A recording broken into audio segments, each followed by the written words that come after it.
You want to learn Photoshop and become a professional graphic designer making a monthly income working as a freelancer?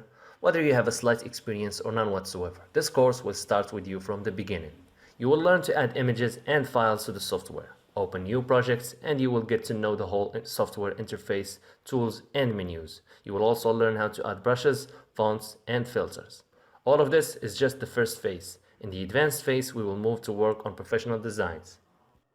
I will show you how to adjust and change text, and how to apply great effects on them. How to adjust, change, and correct colors of an image. Clean and soften the skin without leaving any wrinkles. Convert images taken in the day to night. Hide anything or any object from an image without leaving any trace.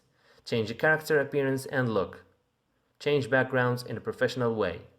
Create and adjust a 3D text. Change a still image to an animated one and how to convert it to a video. All of the above and more is available in this course, so all you have to do is to subscribe.